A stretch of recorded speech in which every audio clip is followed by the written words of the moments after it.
नमस्कार दोस्तों, कैसे हो आप सभी। तो मैं आशा करता हूं कि आप सभी स्वस्थ होंगे, अपना ध्यान रख रहे होंगे। टीएनसी की एडवांस सीरीज में आप सभी का फिर से हार्दिक स्वागत और अभिनंदन करता हूं। मेरा नाम है अवधेश कुमार और टीएनसी एडवांस सीरीज के अंदर हम पढ़ रहे हैं दोस्तों fundamental of nursing. TNC advance series के अंदर हमारी ये 99th क्लास है और फंडामेंटल ऑफ नर्सिंग की हमारी ये 20th क्लास 20वीं क्लास है। अभी तक हमने दोस्तों टीएनसी एडवांस सीरीज के अंदर क्या क्या पढ़ लिया है उसके बारे में बात करते हैं।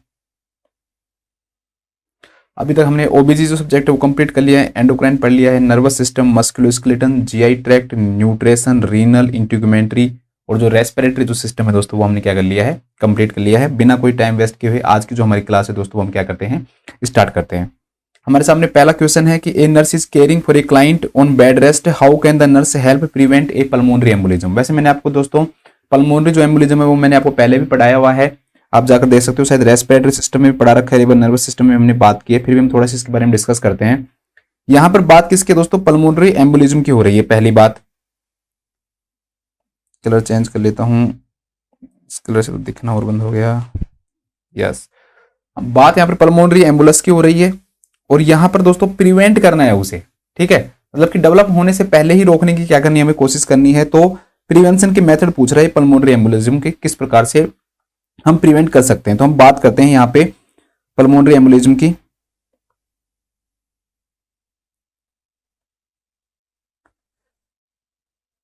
पल्मोनरी एम्बोलिज्म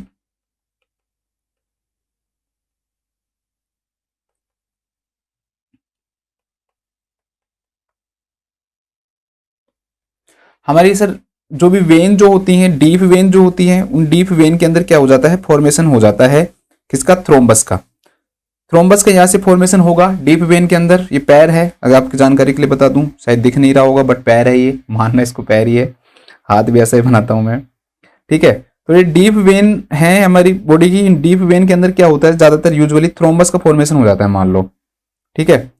और थ्रोम्बस से दोस्तों यहां से सर्कुलेट होगा और यहां सर्कुलेट होकर कहां पहुंच जाता है, हार्ट के अंदर पहुंच जाता है, हार्ट के राइट एट्रियम में पहुंच जाएगा ये, ठीक है। राइट एट्रियम के अंदर आपको पता है कि जो भी वेन जो भी ब्लड लेके आती हैं वो सुपीरियर वेना कावा और इंफीरियर वेना कावा के थ्रू वो ब्लड कहां आता है, राइट एट्रियम के अंदर आता है। तो अब वेन से ब्लड कहां आया, राइट एट्रियम में, तो थ्रोम्बस भी कहां आ गया दोस्तों, राइट एट्रियम में आ गया। अब राइट एट्रियम से किसके अंदर जाएगा, राइट वेंट्रिकल के अंदर जाएगा, और राइट वेंट्रिकल से किसके अंदर जाएगा दोस्तों, पल्मोनरी आर्टरी के अंदर जाएगा या उसके किसी ब्रांच के अंदर जाता है, ठीक है। तो जो थ्रोम्बस है दोस्तों वो कहां पर डिसलोज हो जाता है, कहां पर उसका मतलब कि लॉजमेंट हो जाता है, तो वो हम कहेंगे दोस्तों पल्मोनरी आर्टरी के अंदर हो जाता है। कहां हो जाता है, पल्मोनरी आर्टरी, या फिर इसकी ब्रांच भी लिखा हुआ सकता है। पल्मोनरी आर्टरी उसकी किसकी ब्रांच के अंदर क्या हो जाता है दोस्तों, लॉज हो जाता है। वो डिसलॉज होकर कहां से, डीप वेन से हटेगा और पल्मोनरी जो आर्टरी है ना दोस्तों वहां पर क्या हो जाएगा, इसका लॉजमेंट हो जाएगा। तो इस कंडीशन को हम किस नाम से जानते हैं दोस्तों, पल्मोनरी एम्बोलिज्म के नाम से जानते हैं। तो एक बार लिख लो थोड़ा सा डेफिनेशन, लिखो पल्मोनरी एम्बोलिज्म, या सीधा लिखो thrombus formation, thrombus formation occurs in, thrombus का फॉर्मेशन होता है occurs mostly in deep vein, mostly in deep vein and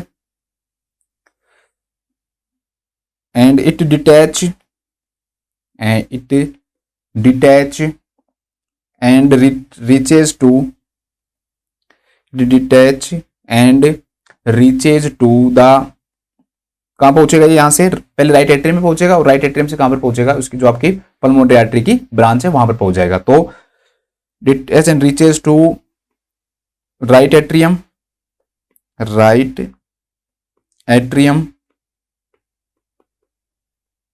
and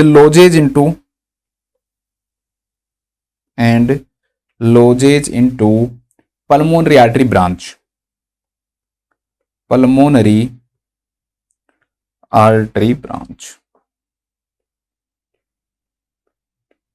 ठीक है। ये तो इसकी सिंपल क्या होगी दोस्तों, डेफिनेशन हो गई। अब क्वेश्चन है ना, ज्यादातर इसकी डेफिनेशन से आते ही नहीं है क्योंकि तो बिल्कुल सिंपल है। पल्मोनरी मतलब पल्मोनरी आर्टरी और एम्बुलस मतलब यहाँ पर थ्रोम्बस से फॉर्मेशन से हो गया। थ्रोम्बस का फॉर्मेशन हो जाता है पल्मोनरी आर्टरी उसकी ब्रांच के अंदर, तो उसे हम किस नाम से जानते हैं, पल्मोनरी एम्बोलिज्म के नाम से जानते हैं। क्या तो यहाँ पर जो क्वेश्चन आते हैं इसके रिस्क फैक्टर से आते हैं दोस्तों, ठीक है। तो इसके रिस्क फैक्टर देखते हैं हम। रिस्क फैक्टर बहुत इंपॉर्टेंट है पल्मोनरी एम्बोलिज्म के, ध्यान रखना, बहुत सारे क्वेश्चंस बनते हैं। अब इसके रिस्क फैक्टर में होगा तो आप फंस जाओगे, ठीक है। रिस्क फैक्टर आएगा तो अगर आपको याद नहीं रहा तो आप क्या हो जाएगा दोस्तों, फंस जाओगे। तो आपको फंसने से मुझे रोकना है। तो इफ अगर आप फंस जाओ, अगर आप क्या हो जाए दोस्तों, फंस जाओ, PH आएगा, PHASO। अगर इफ मतलब यदि आप लोग क्या हो जाओ दोस्तों, फंस जाओ तो क्या करोगे। देखो एक तो दोस्तों क्या होता है कि इमोबिलाइजेशन, कोई भी क्लाइंट है अगर ज्यादा देर तक क्या रहेगा, इमोबिलाइज्ड रहेगा, तो जो थ्रोम्बस बनने के जो चांसेस जो होते हैं दोस्तों वो क्या हो जाते हैं, ज्यादा हो जाते हैं। मैं इधर साइड लिख देता हूं, थोड़ा सा शायद दिख नहीं रहा, इधर लिख लेता हूं।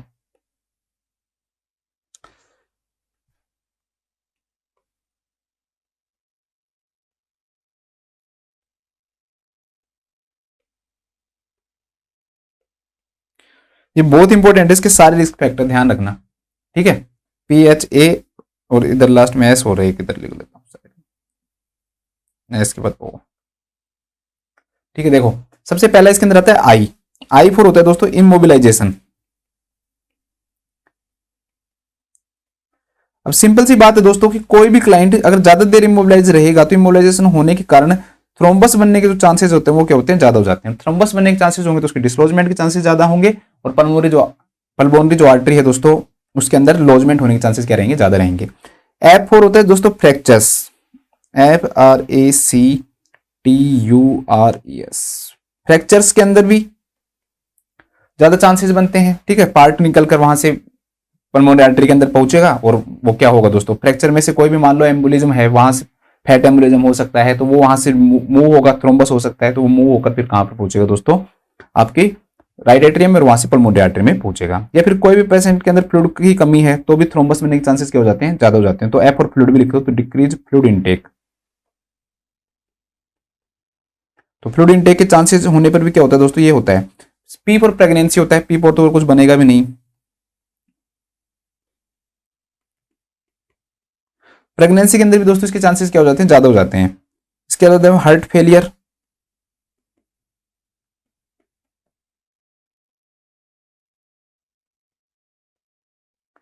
हार्ट फेलियर की कंडीशन में भी चांसेस बढ़ जाते हैं। इसके बाद में अगर हम बात करें A4 क्या होगा यहाँ पर, जब जैसे जैसे एज बढ़ती जाती है तो वैसे वैसे वेन के अंदर थ्रोम्बस के चांसेस बढ़ते हैं। तो एडवांस एज,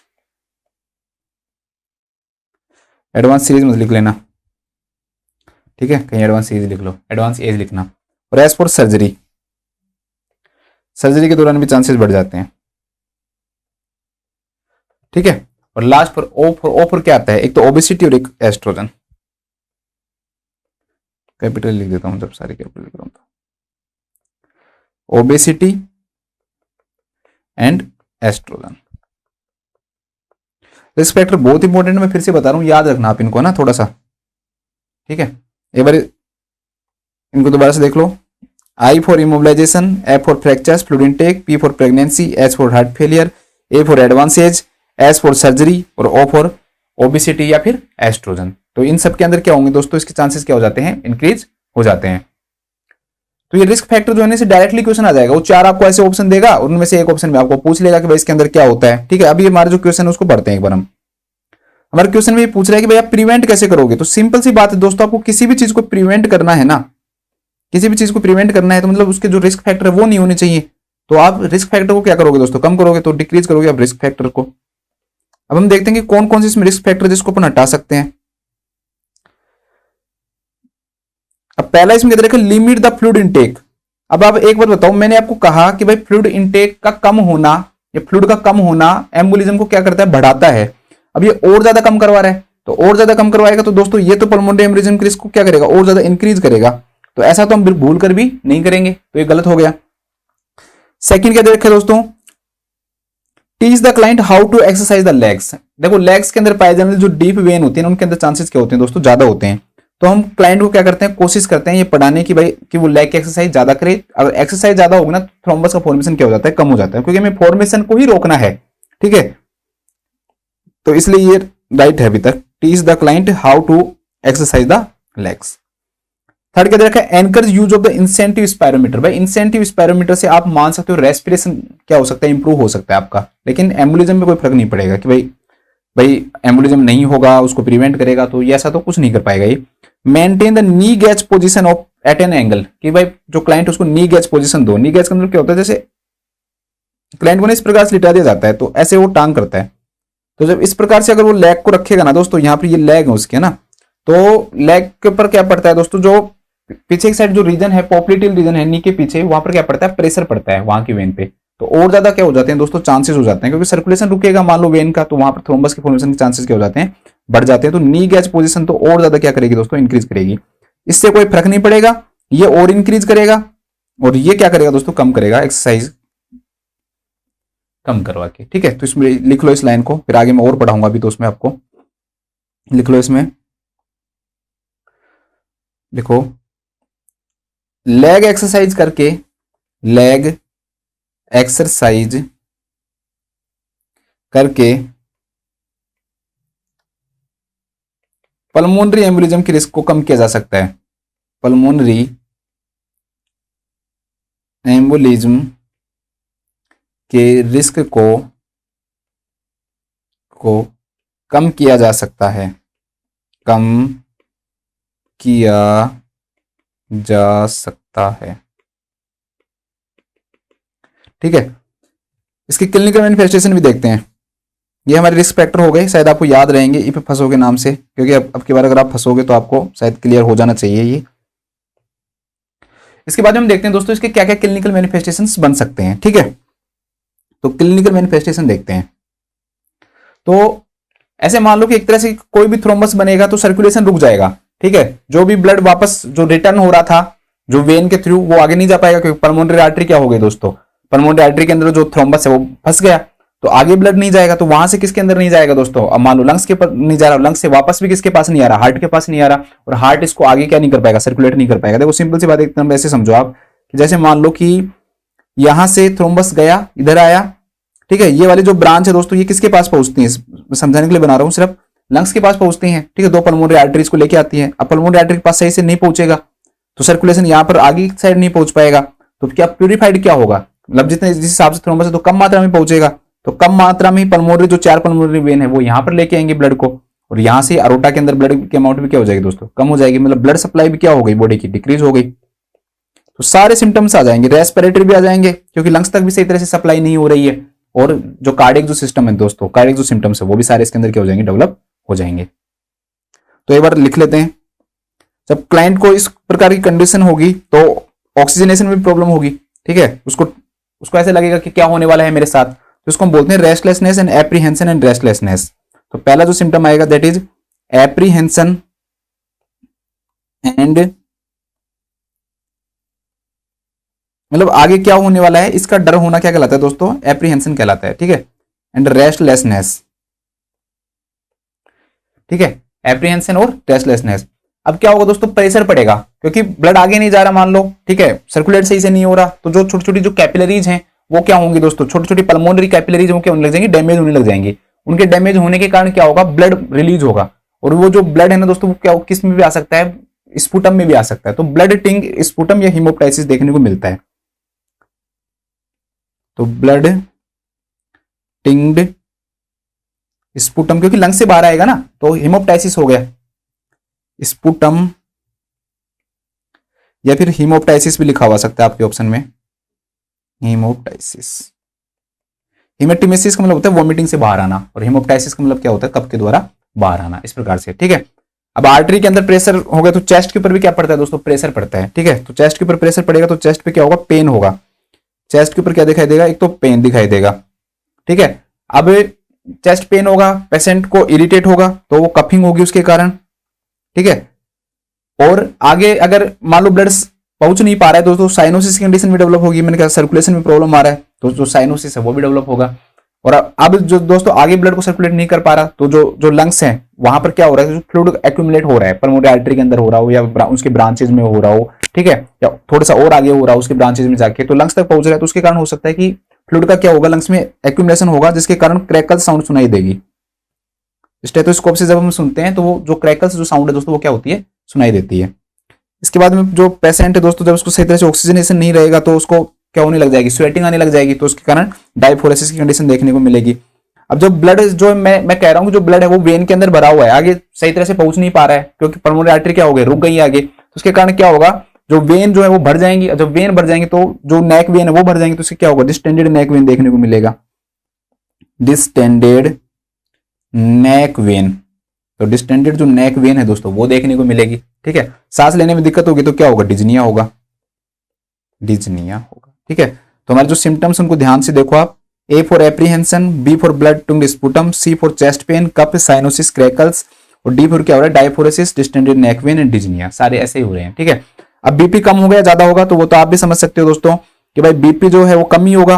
क्यों बीपी कम क्यों होगा, क्योंकि मैंने आपको अभी समझाया था ना, मैंने मिटा दिया कि उसको, हाँ उसको मिटा दिया मैंने आपको अभी समझाया था दोस्तों कि मान लो कि जो लंग्स है वो प्यूरिफाइड किस चीज को करेंगे, जब आगे लंग्स तक पूरा ब्लड पहुंच ही नहीं पा रहा है, जब पूरा ब्लड लंग्स तक नहीं पहुंच पा रहा है तो जो पल्मोनरी जो वेन है वो क्या लेके आएंगी, लेफ्ट एट्रियम के अंदर कुछ नहीं लेके आएंगे, बहुत कम अमाउंट के अंदर लेके आएंगे, वो बहुत कम अमाउंट आगे जाएगा और फिर वो बहुत कम अमाउंट अरोटा में जाएगा, तो अरोटा के अंदर जो ब्लड है वही बीपी बना रहे, तो हाइपोटेंशन डेवलप होगा। तो इसके कारण क्या डेवलप होगा दोस्तों, हाइपोटेंशन भी डेवलप होगा, हाइपोटेंशन भी देखने को मिलेगा। तो ये भी ध्यान रख लेना, थोड़ा क्लिनिकल मैनिफेस्टेशन से डायरेक्टली क्या आ सकते हैं दोस्तों, क्वेश्चंस आ सकते हैं। ठीक है, इसके अलावा जो छोटी छोटी कैपिलरी वो ब्रेक डाउन होती हैं तो उसके कारण से क्या होता है दोस्तों कि कई कई जगह क्या देखने को मिल जाता है, रेडनेस देखने को मिल जाती है, तो पेटेची भी देखने को मिल सकता है।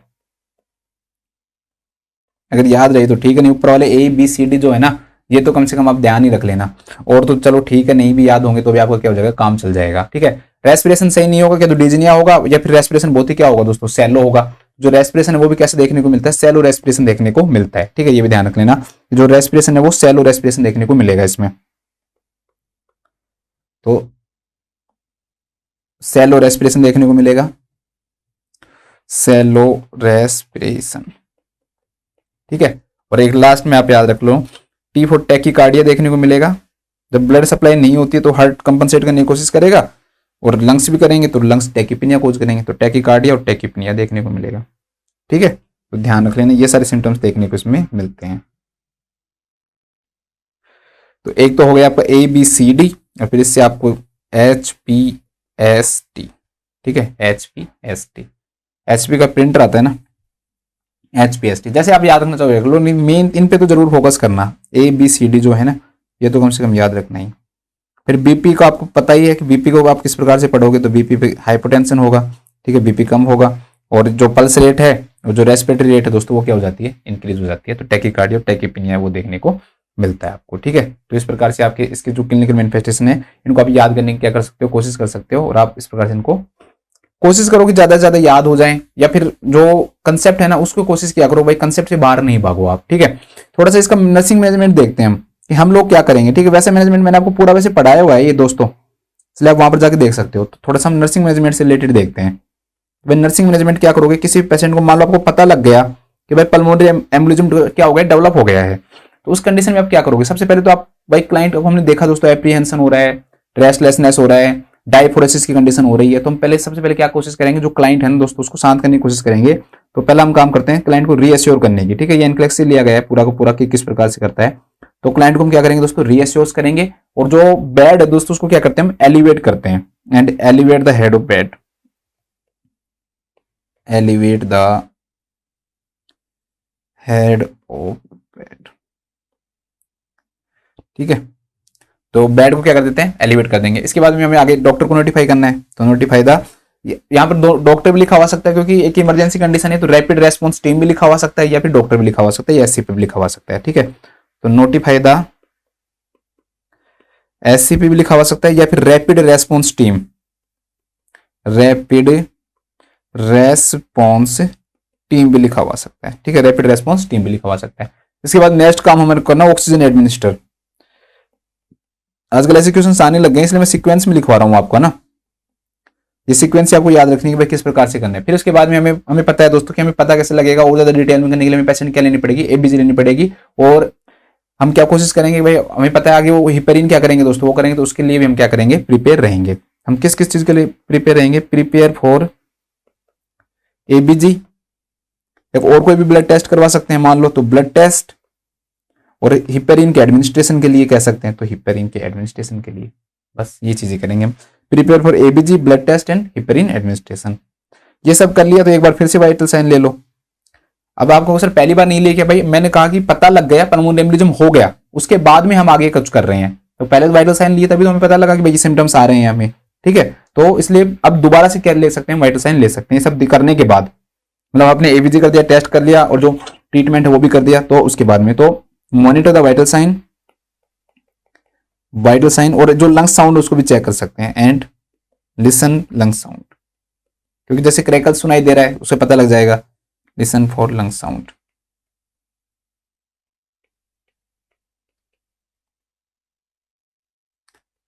ठीक है, तो बस ये है, ये आपका क्वेश्चन, ये मैंने आपको समझा दिया, इसकी एक्सप्लेनेशन मैंने आपको लिखाई दी, ठीक है। ये आपकी इसकी एक्सप्लेनेशन थी। Teach the client how the exercise the leg, तो इससे क्या होगा, प्रिवेंशन में हम क्या कर सकते हैं, ये हेल्प कर सकते हैं हमें, इस प्रकार से प्रिवेंशन में ये हेल्प करेगा, ठीक है। इसके बाद हम नेक्स्ट क्वेश्चन देखते हैं।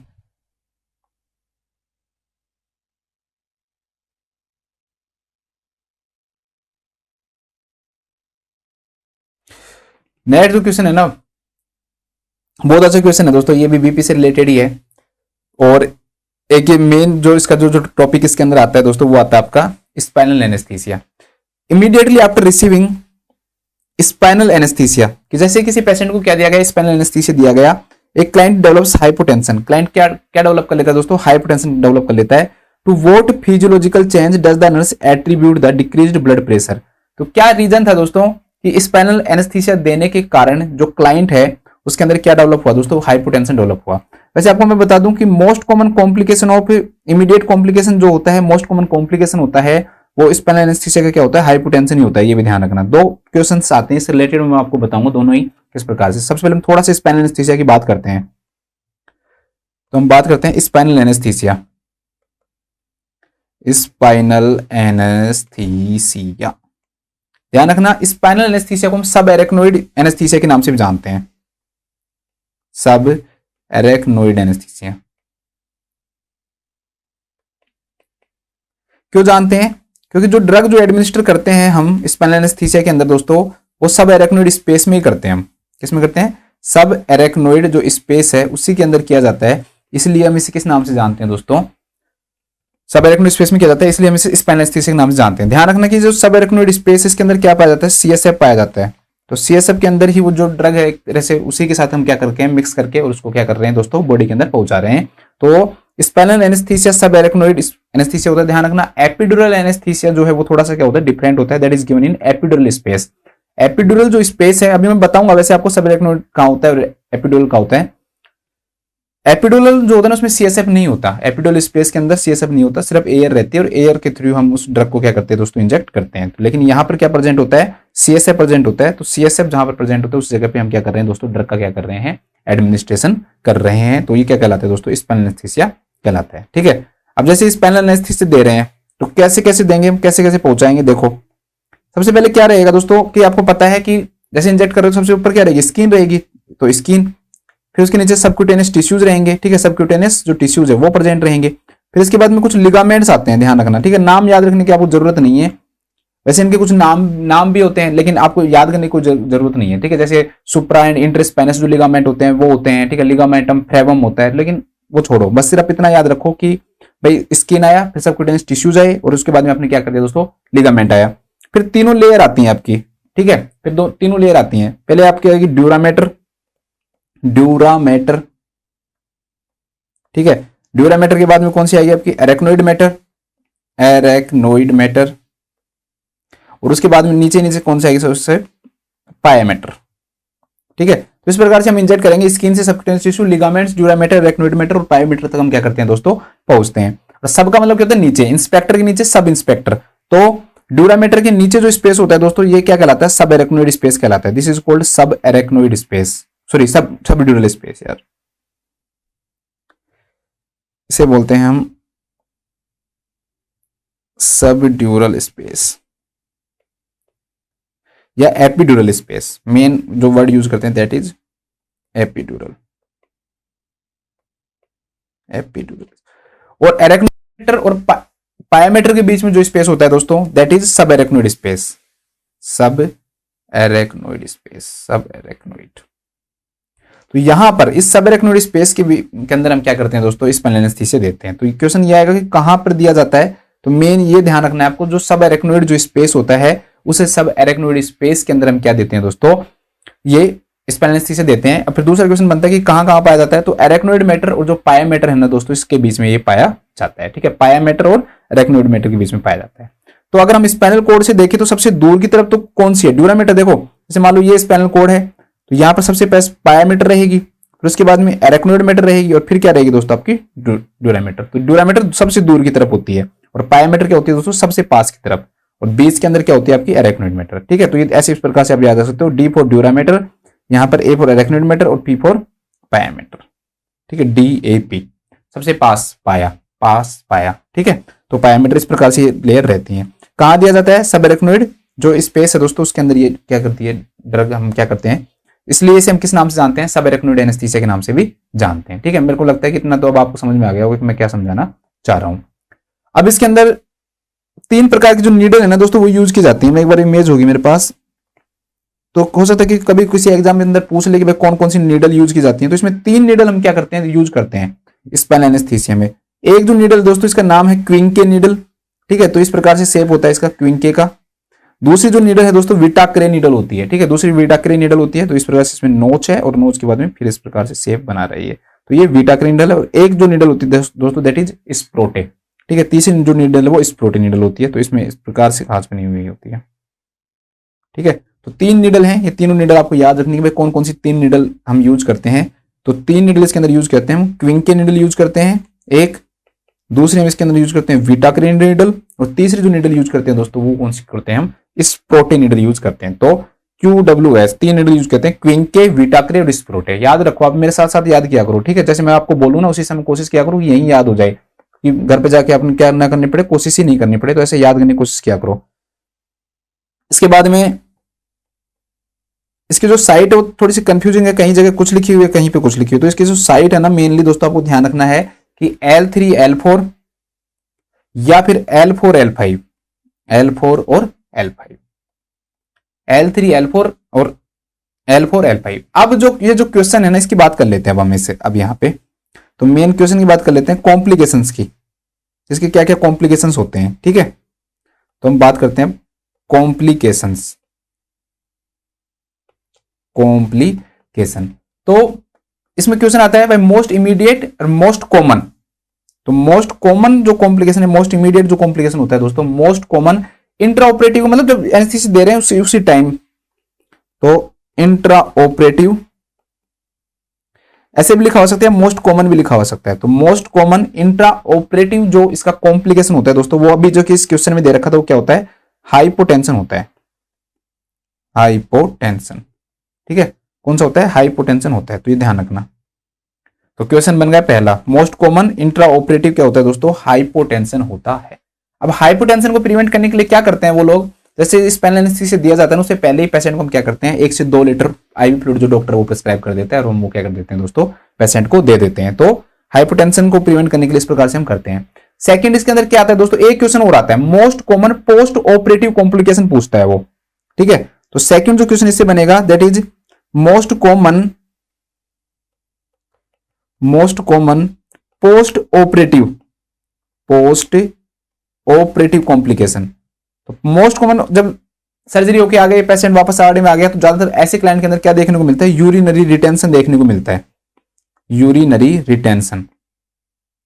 तो मोस्ट कॉमन पोस्ट ऑपरेटिव जो कॉम्प्लिकेशन होता है दोस्तों वो कौन सा होता है, यूरिनरी रिटेंशन होता है। इसके अलावा कुछ और देखने को मिल सकते हैं, वैसे आप याद रखना चाहो तो ठीक है, नहीं तो कोई काम चल जाएगा।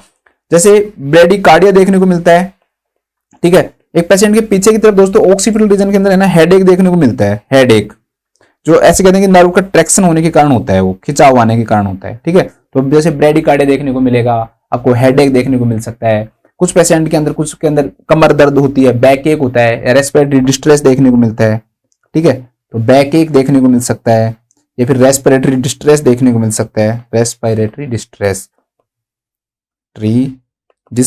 देखने को मिल सकता है। तो ज्यादा याद नहीं हो तो 2 तो कम से कम याद रख लेना, एक तो मोस्ट कॉमन पोस्ट ऑपरेटिव, एक मोस्ट कॉमन या मोस्ट कॉमन इंट्रा ऑपरेटिव, कैसे भी लिखा हो सकता है। ठीक है, मोस्ट कॉमन भी लिखा हो सकता है, या मोस्ट कॉमन पोस्ट ऑपरेटिव या मोस्ट कॉमन इंट्रा ऑपरेटिव भी लिखा हुआ आ सकता है। एक चीज और बता देता हूं इसके पास कॉन्ट्रा इंडिकेशंस के भाई कहां कहां ये स्पाइनल जो एनेस्थीसिया वो नहीं देना चाहिए। ठीक है, इसके बाद नेक्स्ट पढ़ते हैं हम इसके कॉम्प्लिकेशंस।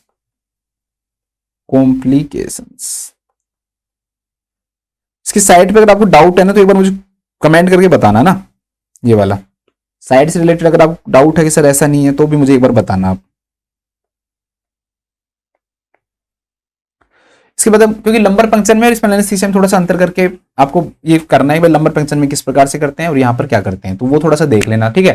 देखो इसके कॉम्प्लिकेशंस की अगर हम बात करें दोस्तों, तो एक तो क्या होगा कि जो पेशेंट है ना ब्लीडिंग के चांसेस हो सकते हैं, तो प्लेटलेट अगर कम है तो नहीं करेंगे। तो प्लेटलेट अगर 50,000 से कम है, प्लेटलेट्स जो है दोस्तों वो अगर लेस देन 50,000 है तो नहीं करते हैं। या पेशेंट को जहां पर हम नीडल लगाना चाह रहे हैं वहीं पर इन्फेक्शन है तो वो अंदर जाएगा और ज्यादा एंटर करेगा तो सिस्टेमिक इन्फेक्शन होगा बॉडी के अंदर। तो लोकलाइज्ड अगर इन्फेक्शन है तो नहीं करेंगे। जैसे हमें नीडल इंसर्ट करनी है और उसी जगह पेशेंट को क्या हो रहा है दोस्तों, इन्फेक्शन हो रहा है, तो उस कंडीशन के अंदर भी नहीं करेंगे, ठीक है। इसके अलावा पेशेंट जो है दोस्तों हम जानते हैं कि इसका मोस्ट कॉमन कॉम्प्लिकेशन क्या है, हाइपोटेंशन है, और पेशेंट पहले से हाइपोटेंशन या हाइपोवोलेमिया में हो तो उस कंडीशन में भी नहीं करेंगे। तो हाइपोवोलेमिया की जो कंडीशन है उसमें भी नहीं करेंगे। आईसीपी बढ़ा हुआ है तो भी नहीं करेंगे, ठीक है। आईसीपी जो अगर इंक्रीज हो रहा है दोस्तों तो भी नहीं करते हैं। और ज्यादातर हार्ट डिजीज के अंदर भी ये कॉन्ट्राइंडिकेटेड होता है, हार्ट डिजीज, ठीक है।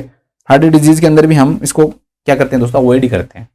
तो ये आपके सारे क्या हो गए दोस्तों, इसके हो गए। अब हम एक बार इस क्वेश्चन पे आते हैं। भाई हाइपोटेंशन होता क्यों है, तो दोस्तों हाइपोटेंशन इसलिए होता है क्योंकि इसके अंदर क्या होता है कि जो ब्लड वेसल्स जो होती है ना वो उसको क्या कर देता है, डायलेट कर देता है ये, ठीक है। तो डायलेट करने के कारण क्या हो जाता है, हाइपोटेंशन होता है। बस इसमें यही देखना है हमें।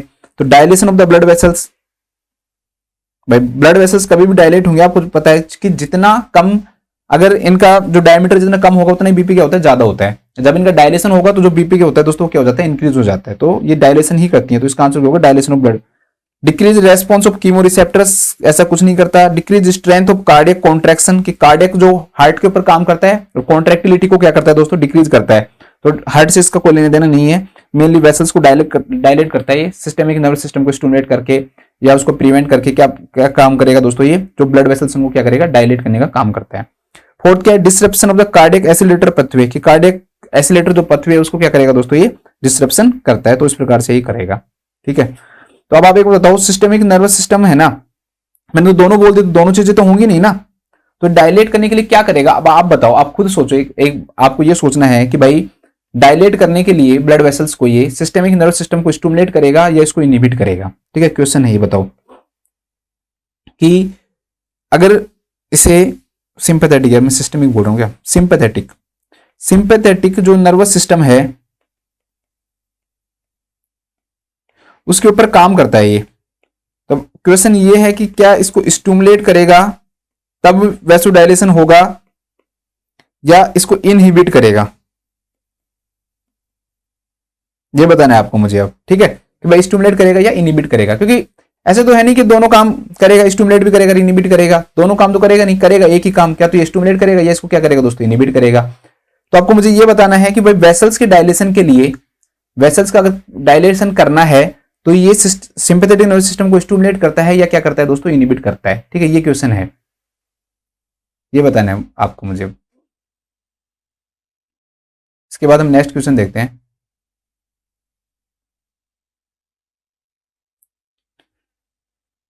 इसको लिख लेते हैं, एक बार लिख लो।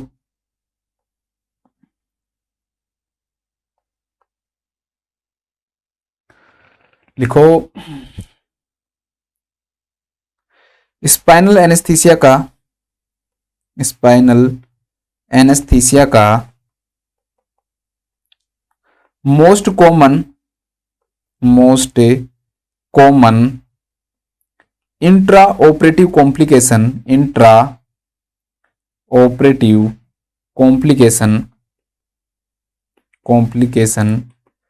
हाइपोटेंशन होता है।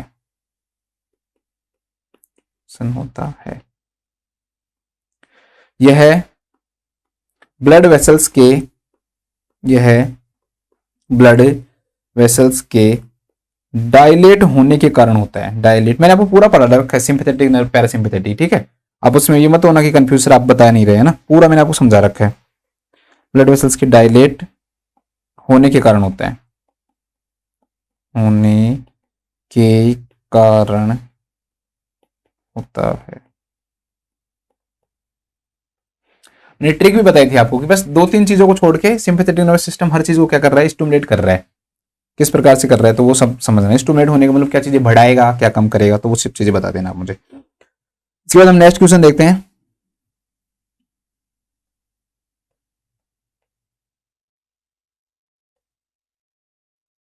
नेक्स्ट क्वेश्चन क्या है दोस्तों कि a client is hospitalised for treatment of severe hypertension. एक क्लाइंट है, उसको ट्रीटमेंट के लिए क्या किया गया दोस्तों, एडमिट किया गया है। किस चीज के लिए, हाइपरटेंशन की ट्रीटमेंट के लिए, सीवियर हाइपरटेंशन की ट्रीटमेंट के लिए उसको क्या किया गया है, एडमिट किया गया है। Captopril and alprazolams are prescribed. ठीक है, उसको 2 ड्रग दी गई है दोस्तों, एक तो एंजाइटी को कम करने के लिए एल्प्राजोलाम और कैप्टोप्रिल दी गई है किसको, बीपी को कम करने के लिए। तो एंटी हाइपरटेंसिव ड्रग है ये। मैंने आपको सारी की सारी 9 कैटेगरी बताई हुई है और इतनी सिंपल ट्रिक से बताई थी मैंने आपको याद होगा, मैंने कुछ कोई मंथ का नाम लिया था, किसी मंथ का नाम लिया था मैंने आपको और मंथ से बताया था कि भाई किस प्रकार से आप प्रिल आए लास्ट में तो कौन सा मंथ मान सकते हो आप। तो आज का क्वेश्चन नंबर, नेक्स्ट क्वेश्चन आज का ये है कि भाई जो कैप्टो जो प्रिल है वो कौन सी कैटेगरी की एंटी हाइपरटेंसिव ड्रग है ये। ठीक है, कौन सी कैटेगरी की एंटी हाइपरटेंसिव ड्रग है कैप्टोप्रिल, बताना है आपको मुझे। और एंजाइटी कम करने के लिए से एल्प्राजोलाम दिया गया है। Are prescribed, the client quickly finds fault with the therapeutic regimen and nursing care. मतलब अब उसको जैसे ये चीजें हुई उसको, अब वो हर चीज में क्या ढूंढ रहा है दोस्तों, फॉल्ट ढूंढ रहा है, चाहे कोई ट्रीटमेंट हो या नर्सिंग केयर हो, हर चीज में। What does the nurse determine as the probable cause of this behaviour. तो क्या कारण है कि वो ऐसे फॉल्ट ढूंढ रहा है या गलतियां ढूंढ रहा है। अगर बार बार किसी चीज के अंदर कोई क्लाइंट है दोस्तों, वो फॉल्ट ढूंढ रहा है, गलतियां ढूंढ रहा है, तो इसमें रीजन पूछ रहे हैं कि भाई क्या रीजन है कि क्लाइंट जो है दोस्तों वो बार बार क्या ढूंढ रहा है दोस्तों, गलतियां ढूंढ रहा है। तो इसके अंदर पहला ऑप्शन दे रखा है कि भाई जो क्लाइंट है वो इलनेस को क्या कर रहा है, डिनाइल कर रहा है। इसलिए तो डिनाइल के अंदर ऐसा तो है नहीं कि भाई कोई भी चीज को क्या करेगा दोस्तों, भाई वो मानेगा ही नहीं कि मेरी बीपी है। डिनाइल के अंदर तो यही होती है ना, हमने यही स्टेज पढ़ी है, 5 स्टेज मैंने पढ़ाई थी आपको। ठीक है, उसमें से पहले जो स्टेज थी वो डिनाइल थी। तो डिनाइल के अंदर तो मना ही कर देगा, वो ट्रीटमेंट लेने से ही मना कर देगा। वो ये नहीं कहेगा भाई ट्रीटमेंट खराब है अच्छा है, ये नहीं करेगा, वो सीधा ही मना कर देगा, मुझे तो है ही नहीं, मुझे तो बीपी की प्रॉब्लम ही नहीं है, तुम मुझे क्यों दे रहे हो दवाई। तो उसमें तो वो ले तो रहा है, लेकिन वो साथ में क्या निकाल रहा है, कमियां निकाल रहा है ट्रीटमेंट के अंदर, नर्सिंग केयर के अंदर, हर चीज के अंदर। तो डिनाइल तो इसमें बिल्कुल भी नहीं होगा। ठीक है, next response to cerebral anoxia. वैसे हाइपरटेंशन के कुछ सीवियर फॉर्म होना तो हो सकता है कि दोस्तों कंडीशन हो, लेकिन आपको क्वेश्चन में उससे रिलेटेड सिम्टम्स दिए हुए होते तो आप मान सकते हैं कि क्लाइंट को सेरिब्रल एनोक्सिया है, ब्रेन तक ऑक्सीजन नहीं पहुंच पा रही है। लेकिन यहाँ पर कोई भी ऐसा ऑप्शन नहीं दे रखा जिससे हमें यह पता लगे कि भाई उस क्लाइंट को क्या सेरिब्रल एनोक्सिया, तो ये बिल्कुल गलत है। Reaction to the anti hypertensive drug. तो कैप्टोप्रिल का कोई ऐसा रिएक्शन नहीं होता कि भाई जो क्लाइंट है वो किसी भी हर चीज के अंदर क्या निकालने लग जाएगा, फॉल्ट निकालने लग जाएगा। तो ये भी क्या है, गलत है। तो इसका राइट जो आंसर होगा दोस्तों क्या होगा, fear of the health problem. Actually में उसे अपनी जो कंडीशन है दोस्तों उसका उसे फियर है, और सोचो कि इस फियर को कम करने के लिए ही क्लाइंट को क्या दिया गया था, एल्प्राजोलाम दिया गया था, क्योंकि हमें यहां पर सिर्फ क्या बताया गया है कि क्लाइंट को क्या था, सीवियर हाइपरटेंशन था। अब उसे फियर हुआ है, एंजाइटी हुई है, तो हमने उसको क्या दिया दोस्तों, एल्प्राजोलाम दी है। एल्प्रेक्स के नाम से हॉस्पिटल में टैबलेट मिलती है अपने तो। ठीक है, तो ये एल्प्राजोलाम टैबलेट इसलिए दी गई थी क्योंकि उसको क्या था, fear of the health problem था। तो उसके कारण से वो जो क्लाइंट है दोस्तों उसको जो डर है ना वो और ज्यादा बढ़ता है हर चीज के अंदर, तो हर चीज के अंदर कोशिश करता है गलतियां निकालने की थेरेप्यूटिक। वो सोच रहा है कि मैं कहीं और ज्यादा डिजीज कंडीशन और ज्यादा मेरी बढ़नी जाए, तो इसके कारण वो हर थेरेप्यूटिक रेजिमेन में और नर्सिंग केयर के अंदर क्या निकालता है दोस्तों, फॉल्ट निकालता है। तो fear of the health problem के कारण ऐसा करता है। तो इसको लिख लो, लिखो, अगर कोई क्लाइंट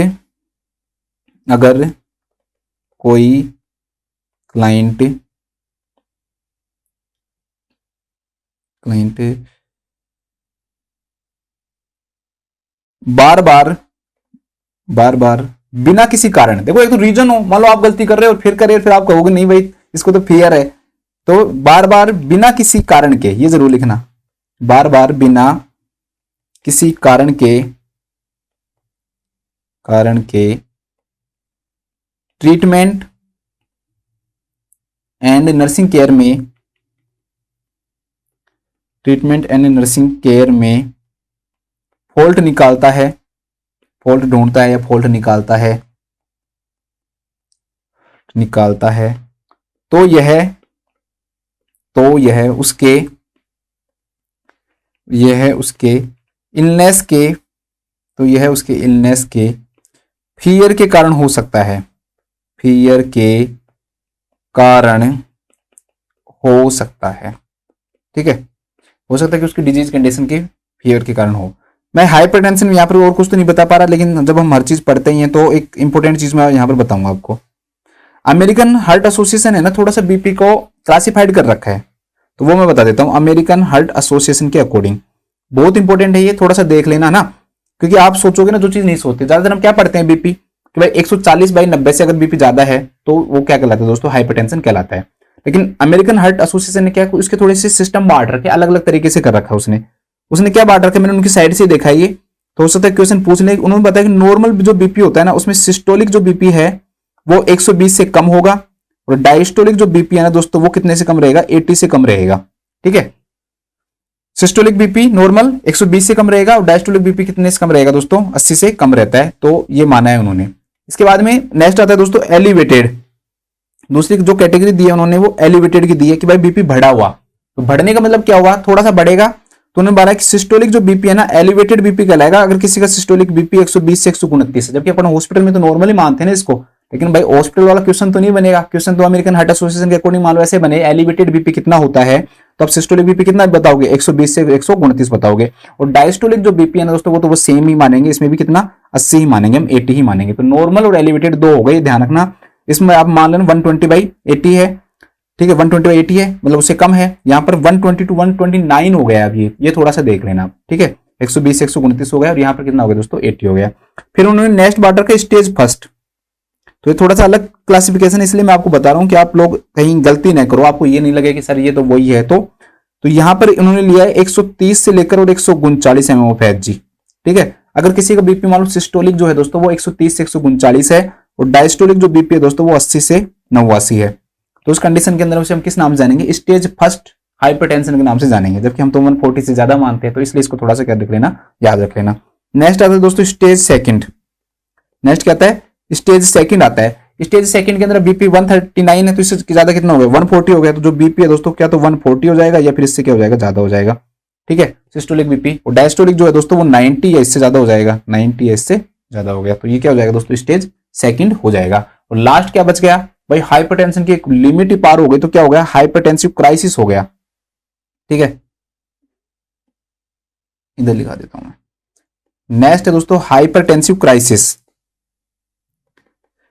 ये तो शायद आपको पढ़ा हुआ होगा, हाइपरटेंसिव क्राइसिस तो कई बार आप पढ़ते रहते हो। तो हाइपरटेंसिव क्राइसिस उन्होंने माना है कि जो बीपी है ना दोस्तों वो 180 से ज्यादा हो जाए सिस्टोलिक, और जो डायस्टोलिक है वो 120 से ज्यादा हो जाए, 120 mmHg से क्या हो जाए दोस्तों, ज्यादा हो जाए। तो इसे हम किस नाम से जानते हैं, हाइपरटेंसिव क्राइसिस के नाम से जानते हैं। तो इसको थोड़ा सा देख लेना भाई, 120/80 है, 120। तो इसको आप है ना ऐसे बना सकते हो, अगर आप इसको जैसे याद रखना है ना, तो एक ऐसे सीधी लाइन खींच लो। ठीक है, इधर लिख लो भाई 120, सिस्टोलिक लिखो एक जगह, तो सिस्टोलिक बीपी लिख लो। तो जैसे 120 हो गया, तो इससे कम होगा तो यहाँ पर क्या हो जाएगा दोस्तों, नॉर्मल हो जाएगा। ठीक है, हाइपोटेंशन वो वाला अलग सिस्टम है, यहाँ पर क्वेश्चन से कम तो हाइपोटेंशन भी हो सकता है। हम बीपी इंक्रीज हाइपरटेंशन की कैटेगरी पढ़ रहे हैं, नहीं कि यहाँ पर हाइपोटेंशन की पढ़ रहे हैं, तो वो थोड़ा सा आप देख लेना। फिर 120 से 129 तक अगर आपको देगा तो दोस्तों आप इसे क्या बोलोगे, एलिवेटेड बोलोगे, एलिवेटेड। फिर इसके बाद में 130 से 139 तक, 139 तक अगर आपको देता है दोस्तों, तो फिर ये क्या हो जाएगा, स्टेज फर्स्ट हो जाएगा। और फिर इसके बाद में 140 से लगभग 180 तक, ठीक है, 180 लिख लो यहाँ पे, 140 से 180 तक क्या हो जाएगा दोस्तों, स्टेज सेकंड हो जाएगा। और 180 से भी अगर ज्यादा दे रखा है तो फिर ये क्या हो जाएगा, क्राइसिस हो जाएगा। यहाँ पर अगर दे रखा है तो यहाँ पर क्या लिख लेना, क्राइसिस लिख लेना। तो इस प्रकार से आपको याद रह जाएगा कि भाई क्या कैटेगरी है, बस आपको ज्यादा ही नहीं लिखनी। 120 फिर 130 याद रख लो लगभग, यहाँ पर 140 याद रख लो और 180 याद रख लो बस। ठीक है, तो आप थोड़ा सा याद से ही रख पाओगे इसको, 120, 130, 140 और 180। तो इससे आप इसको ये पूरा याद रख जाओगे कि भाई 120 से कम है तो नॉर्मल है, 120 से लगभग 129 के करीब है तो एलिवेटेड है, फिर 130 से 140 के बीच में लगभग, तो वो कितना है दोस्तों, आपका फर्स्ट है, स्टेज फर्स्ट है। और स्टेज जो सेकंड 140 180 के बीच में है। और हाइपरटेंसिव क्राइसिस क्या है, 180 से ज्यादा है। और ऐसा ही आप किसका बना लो दोस्तों, डायस्टोलिक का भी बना लो। डायस्टोलिक का तो और भी सिंपल है। ठीक है, तो याद करने की ट्रिक है, कैसे याद कर सकते हो, तो एक स्केल बना लिया करो, उस स्केल से चीजें क्या होती है दोस्तों, जल्दी क्लियर हो जाती हैं। ठीक है, अभी नेक्स्ट क्वेश्चन जो है ना वो भी इसी से रिलेटेड आएगा। देखो ये देखो, ए 2 gram sodium diet is prescribed for a client with stage second hypertension. ठीक है, तो अभी मैंने आपको सारी स्टेज बता दी है स्टेज सेकंड हाइपरटेंशन के अंदर क्या होगा कि BP1 सिस्टोलिक BP 140 से ज्यादा होगा और डायस्टोलिक जो BP है दोस्तों वो 90 से ज्यादा होगा, तो ये क्या कहलाएगा, स्टेज सेकंड कहलाएगा। तो स्टेज सेकंड हाइपरटेंशन पे nurse teaches the client the rationale for this diet. अब उसको जो जो सोडियम है दोस्तों वो 2 ग्राम ही सोडियम दिया जा रहा है, तो ऐसा क्या रीजन है दोस्तों कि उसको जो सोडियम है ना वो 2 ग्राम सोडियम डाइट पे उसको रखा जा रहा है, क्या रीजन है ऐसा। And the nurse teaches the client the rationale for this diet, the client reports distaste for the food. जो क्लाइंट है ना दोस्तों वो क्या कहता है कि भाई मुझे जो टेस्ट है ना इसमें मजा नहीं आ रहा, क्यों, क्योंकि जो सोडियम जो है वो क्या है दोस्तों कम है, उसका 2 ग्राम सोडियम है और उसको उसमें मजा नहीं आ रहा, क्योंकि उसको हाइपरटेंशन था, बीपी ज्यादा था, तो हम साल्ट रेस्ट्रिक्ट करते ही हैं, तो साल्ट रेस्ट्रिक्टेड डाइट दी गई, उसको सोडियम है वो कम दिया गया। The primary nurse hears the client request the family, जो नर्स है वो सुनती है कि जो क्लाइंट है वो अपनी फैमिली को क्या रिक्वेस्ट कर रहा है, bring in A ham and cheese sandwich and fries, कि मेरे लिए क्या लेके आओ, हैम लेके आओ, ठीक है, चीज सैंडविच लेके आओ और क्या लेके आओ दोस्तों, फ्राइज लेके आओ। What is the most effective nursing intervention, तो इस कंडीशन के अंदर क्या करना चाहिए, इस कंडीशन के अंदर नर्स को क्या करना चाहिए। तो सिंपल सी बात है दोस्तों, भाई जो चीज गलत है उसको बोलना चाहिए। गलत क्या है, गलत करेगा कौन, क्या तो क्लाइंट करेगा या उसकी फैमिली करेगी, क्योंकि क्लाइंट बोल रहा है और उसकी क्लाइंट की फैमिली करेगी अगर ऐसा, तो हमें दोनों को क्या करना पड़ेगा, एजुकेट करना पड़ेगा। भाई उसे ये डाइट दी जा रही है तो क्यों दी जा रही है, क्या रीजन है उसके इस डाइट देने के कारण और कितना नमक दिया जा सकता है। जो ये चीज सैंडविच है, फ्राइज है दोस्तों, इसके अंदर तो जो सोडियम है उस साल्ट की मात्रा क्या होती है, बहुत ज्यादा होती है, तो ये तो हम दे नहीं सकते। तो इसलिए ऐसी कंडीशन में हम क्या करते हैं, डिस्कस करते हैं, discuss the diet with the client and family, जो भी जो डाइट है दोस्तों वो हम क्लाइंट और फैमिली के साथ क्या करेंगे, डिस्कस करेंगे। तो discuss the diet with client and family, ठीक है, ये इसका क्या हो जाएगा, राइट आंसर हो जाएगा, क्योंकि उनको बताएंगे ना भाई आपको साल्ट रेस्ट्रिक्टेड क्यों दी जा रही है, क्या रीजन है। तो सेकंड इस ऑप्शन दे रखा है, tell the client why salty food should not be eaten. दोस्तों देखो पेशेंट है उसको कई दिनों से डाइट दी जा रही है, तो ये माना जाता है कि भाई ये चीज बता दी गई होगी क्लाइंट को, ठीक है, क्योंकि उसको जो जब भी डाइट प्रेस्क्राइब की गई है उसको दिया जा रहा है, उसको टेस्ट नहीं आ रहा, तो उससे पहले उसने ये सब चीजें पूछी होंगी, तो यहाँ पर ये माना जाएगा कि ये सब चीजें क्लाइंट को पहले ही बता दिया गया है, तो ये बिल्कुल क्या हो जाएगा दोस्तों, गलत हो जाएगा। हमें बस उनको ये समझाना है भाई इस डाइट के अंदर ये चीज अवेलेबल होती है, इसमें ये अवेलेबल होता है, आप ये चीज बर्गर जो है बर्गर ये सब दे रहे हो, उनके अंदर ज्यादा फ्राइज दे रहे हो, आप फ्रेंच फ्राइज दे रहे हो, तो ये सब के अंदर सोल्ट क्या होता है, ज्यादा होता है, तो वो बताना ज्यादा जरूरी है। क्यों नहीं करना वो उसको समझा दिया गया होगा, क्योंकि जो क्लाइंट है दोस्तों वो स्टेज सेकंड हाइपरटेंशन के अंदर है अभी। Explain the dietary restriction to the client's visitor, client को विजिटर जो है ना दोस्तों, विजिटर कोई भी हो सकता है, visitors is not considered as family member, family member अलग होते हैं, विजिटर अलग होते हैं। भाई आपके खुद के फैमिली मेंबर है, एक आपको मान लो ऑफिस में काम करने वाले हैं, वो भी वहां पर हम विजिटर्स होंगे, और कोई भी आपसे मिलने आ रहा है वो भी विजिटर होंगे, तो वो प्राइवेसी का भी चक्कर होता है, ठीक है, हमें पेशेंट की प्राइवेसी को मेंटेन रखना होता है, हमें हर चीज को नहीं बताना पड़ता भाई इसको नमक नहीं देंगे, ये नहीं देंगे, ये नहीं देना चाहिए। और विजिटर्स के नंबर तो कितने भी हो सकते हैं, आप कितने विजिटर्स को समझाते रहोगे, वो तो आते रहेंगे और आप उनको समझाते रहना बस, तो ऐसा नहीं करेंगे। Ask the dietitian to teach the client and family about sodium restriction, भाई डाइटिशियन को पढ़ाओ कि क्लाइंट उसकी फैमिली को किसके बारे में बताए, सोडियम रेस्ट्रिक्शन के। आपको देख के लग रहा होगा कि भाई ये क्वेश्चन ये ऑप्शन सही होना चाहिए, क्योंकि डाइटिशियन बताएगा, बात सही है दोस्तों, डाइटिशियन बताएगा, लेकिन ये माना जा रहा है कि तो डाइटिशियन जो होता है ना दोस्तों वो स्पेसिफिक चीजें बताता है, ठीक है, जनरल चीजें नहीं बताएगा। मतलब उसको अगर आपको कोई स्पेशल चीज बतानी है कि भाई ये चीज है, तो ये तो स्पेसिफिक जो आंसर देगा ना वो कौन देगा दोस्तों, डाइटिशियन देगा। लेकिन जनरल जो आंसर्स हैं, जनरल जो वर्ड के अंदर हो रहे हैं कि भाई ये चीज नहीं करनी, ये खानी है, ये नहीं खानी, तो वो सब चीज रिलेटेड किससे होंगी, स्टाफ नर्स से होंगी। स्टाफ नर्स को खुद को भी प्रॉब्लम है किसी डाइट के बारे में, तो वो भी किससे कंसल्ट करेगी दोस्तों, डाइटिशियन से करेगी। और अगर स्टाफ नर्स किसी चीज के बारे में नहीं बता पा रही कि भाई इसके अंदर कितना सोल्ट होता है, कितना वो होता है, तो फिर उसको स्पेसिफाई कौन करेगा, डाइटिशियन करेगा। इसलिए इसका आंसर भी फोर्थ नहीं आएगा, तो इसका राइट जो आंसर आएगा वो क्या आएगा, discuss the diet with client and family. तो इसको लिख लो एक बार, देखो कि अगर सीवियर हाइपरटेंशन के क्लाइंट को, मतलब सीवियर हाइपरटेंशन लिखा दिया मैंने, स्टेज सेकंड कुछ नहीं लिखा है ना, सीवियर हाइपरटेंशन के क्लाइंट को सोडियम रेस्ट्रिक्टेड डाइट दी जाती है, सोडियम रेस्ट्रिक्टेड डाइट दी जाती है तथा क्लाइंट फैमिली मेंबर्स को सोल्टी फूड लाने के लिए कहता है, मैंने यहां पर एग्जांपल नहीं लिखाऊंगा, लिए कहता है, तो नर्स को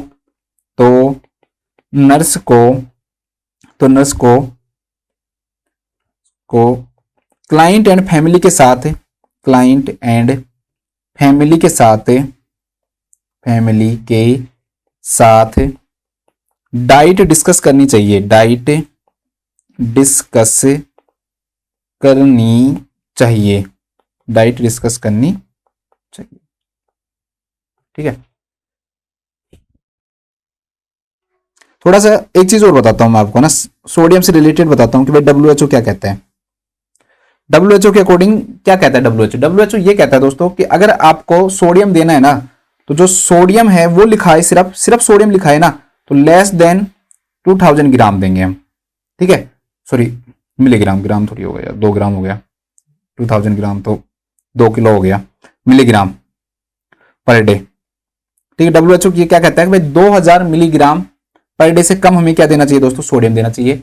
और जो सोल्ट है दोस्तों वो 5 ग्राम, अगर सोडियम क्लोराइड लिखा है या सोल्ट लिखा है तो सोल्ट आपको याद रखना कितना देना चाहिए, लेस देन 5 ग्राम देना चाहिए, 5 ग्राम पर डे से कम। ठीक है, लेस देन 5 ग्राम पर डे रखना चाहिए। अमेरिकन हार्ट एसोसिएशन थोड़ा सा बस अलग है उसका, यहां पर उसने फिक्स स्पेसिफाई कर रहा है 2000 से कम, लेकिन अमेरिकन जो हार्ट जो एसोसिएशन है ना, उसने एक रेंज बता रखी है, उसने बता रखा है कि भाई 1500 से लेकर और लगभग आप 2300 मिलीग्राम तक ले सकते हो पर डे सोडियम। ठीक है, NaCl थोड़ा सा बढ़ जाता है उनके अकॉर्डिंग, लगभग ये थोड़ा सा बढ़ के लगभग होगा ये 5.7 के ग्राम के अबाउट होता है। ठीक है, तो वो याद करने की आपको जरूरत नहीं है, तो बस ये रेंज जरूर ध्यान रख लेना। कहीं क्वेश्चन में मतलब ये दोनों चीजें क्यों लिखाई मैंने, देखो अगर क्वेश्चन में स्पेसिफिक नहीं दे रखा ना, ऐसे कोई रेंज नहीं दे रखी 1500 से 2300 ऐसे, तो डायरेक्टली आंसर कितने करके आ जाना, 2000 mg करके आ जाना। लेकिन अगर स्पेसिफाई कर रखा हो मान लो इतनी से इतनी रेंज, तो इसलिए मैं बता रहा हूं मैं, है ना। तो कई बार स्पेसिफाई क्वेश्चन ना आ जाए, तो इसलिए ध्यान रखना, वहां पर आपको आंसर क्या करके आना है, 1500 से 2300 मिलीग्राम पर डे देंगे हम सोडियम। ठीक है, इसके बाद नेक्स्ट क्वेश्चन जो हमारे कोई काम का ही नहीं है। ठीक है, ये इंडिया की सिनेरियो बेस नहीं है दोस्तों, ये जो है ये अमेरिका के अकॉर्डिंग है कि एक सीनियर हाई स्कूल स्टूडेंट है जिसका इम्यूनाइजेशन जो स्टेटस है दोस्तों, वो करंट में ask the school nurse which immunization will be included in the pre college physical, which vaccine should the nurse tell the student to expect to receive. तो वहां पर क्या होता है दोस्तों, जब सीनियर हाई स्कूल के अंदर जाते हैं तो वहां पर मीजल्स मम्स और रूबेला देते हैं, MMR की वैक्सीन देते हैं। लेकिन हमारे इंडिया के सिनेरियो के अकॉर्डिंग ये क्वेश्चन कोई काम का नहीं है। ठीक है, तो इसलिए आप इसको क्या कर सकते हो, स्किप कर सकते हो, कोई जरूरी नहीं है आपको यहाँ पे ये क्वेश्चन करना। ठीक है, तो आप इसको छोड़ सकते हो। नेक्स्ट जो क्वेश्चन है वो है हमारे काम का। नेक्स्ट क्वेश्चन क्या है, देखो ए 70-year-old client with diagnosis of heart failure, एक 70 साल का आदमी है, डायग्नोसिस है उसकी किसकी, हार्ट फेलियर की और क्रोनिक ऑब्स्ट्रक्टिव पल्मोनरी डिजीज की, COPD की। वो एडमिटेड हुआ in unit with long term facility. ठीक है, फॉर कार्डियोपल्मोनरी रिहेबिलिटेशन प्रोग्राम के लिए, उसको कार्डियोपल्मोनरी रिहेबिलिटेशन प्रोग्राम के लिए काफी लंबे समय तक क्या कर रहे हैं, उसको एडमिट कर रहे हैं। उसको 2 वैक्सीन बताई गई है, न्यूमोकोकल एंड फ्लू वैक्सीन सारा एडमिनिस्टर की गई है, बताई नहीं गई। उसको 2 वैक्सीन एडमिनिस्टर की गई है, एक न्यूमोकोकल वैक्सीन एडमिनिस्टर की गई है और एक उसको फ्लू वैक्सीन एडमिनिस्टर की गई है। अब क्वेश्चन ये पूछ रहा है कि the client ask the nurse if the pneumococcal vaccine has to be taken every year like the flu vaccine. वो कह रहा है फ्लू जो वैक्सीन है ना वो मैं हर साल लेता हूं, तो क्या मुझे न्यूमोकोकल जो वैक्सीन है दोस्तों वो भी हर साल लेनी पड़ेगी। How should the nurse respond, तो नर्स को क्या रेस्पॉन्ड करना चाहिए, नर्स को इस कंडीशन के अंदर क्या रेस्पॉन्ड करना चाहिए। ठीक है, तो थोड़ा सा एक बार वैक्सीन के बारे में देखेंगे तभी तो पता लगेगा ना। तो 2 वैक्सीन यहां पर दे रखी हैं, एक न्यूमोकोकल दे रखी है दोस्तों, एक फ्लू दे रखी है। ठीक है, एक न्यूमोकोकल दे रखी है और एक फ्लू दे रखी है। तो एक बार हम फ्लू वैक्सीन देख लेते हैं। फ्लू वैक्सीन,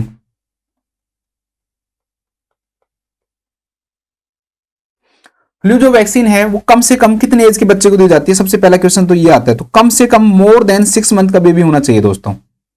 मोर देन कितने मंथ का बेबी होना चाहिए, मिनिमम 6 मंथ का। 6 इंडियन एसोसिएशन ऑफ पीडियाट्रिक की जो साइट है ना, उस पे से मैंने कंटेंट आपको मैं बता रहा हूं, जो भी मैं आपको बताने जा रहा हूं कि भाई फ्लू वैक्सीन जो है वो कम से कम 6 मंथ के बच्चे को लगाते हैं। ठीक है, कब लगाते हैं, एवरी ईयर लगाते हैं। इसमें भी एक वो है, मैं आपको बताऊंगा ना, एवरी ईयर, हर साल, एवरी ईयर। अब फ्लू जो आता है दोस्तों, कॉमन कोल्ड मान लो, इन्फ्लुएंजा मान लो, कि लगभग कब आता है, अक्टूबर में। तो ये लगभग जो है ना हम अक्टूबर के करीब लगाते हैं, क्योंकि जब सर्दी नहीं पड़ती मान लो उस समय फ्लू के चांसेस कम होते हैं, उस दौरान लगाओगे तो कोई फायदा इतना है नहीं है। ठीक है, तो ये लगभग कब लगानी चाहिए, अगर 1 साल में एक बार लगवा रहे तो एंड ऑफ अक्टूबर पे ये लगवानी चाहिए आपको लगभग। ठीक है, एंड क्लास में एक ऐसा क्वेश्चन भी इससे रिलेटेड, भाई कब लगवानी चाहिए फ्लू वैक्सीन, मोस्टली के अंदर ऐसे क्वेश्चन दे रखा है। अब इंडियन एसोसिएशन ऑफ पीडियाट्रिक क्या कहता है इंडियन एसोसिएशन ऑफ पीडियाट्रिक जो है ना वो दोस्तों क्या कहता है कि भाई 6 मंथ टू और 8 ईयर का कोई बेबी है, 6 मंथ टू 8 ईयर का कोई बेबी है, 6 मंथ टू 8 ईयर का, तो वो कह रहा है 6 महीने से लेकर और 8 साल के बच्चे को है ना हम क्या लगाएंगे, वैक्सीन लगाएंगे। लेकिन वो उन्होंने ये चीज बताई, देखो एनुअली देते हैं ये बात सही है, लेकिन वहां पर ये लिखा हुआ है कि भाई पहली बार जब डोज लगाते हैं ना तब 2 डोज लगाते हैं, ठीक है, 1 साल में 2 बार, उसके बाद में हर साल एनुअली 1 ही डोज। लेकिन क्वेश्चन आए ना तो उसको आपको हर साल वाला मानना है, एनुअली ही करके आना, आप कहीं आप ज्यादा पढ़ने के चक्कर में 2 करके आ जाओ। लेकिन उन्होंने वहां पर लिख रखा है कि भाई जब हम पहली बार जब डोज लगा रहे होते हैं तो पहली बार 1 साल के अंदर 2 डोज लगाई जाती हैं और फिर हर बार एनुअली कितनी डोज लगाते हैं, हम 1 डोज लगाते हैं, ठीक है, ध्यान रख लेना ये बात।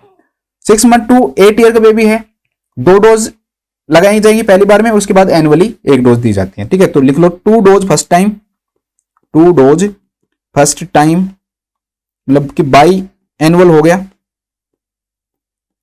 और उसके बाद में हमेशा 1 डोज फिर एनुअली।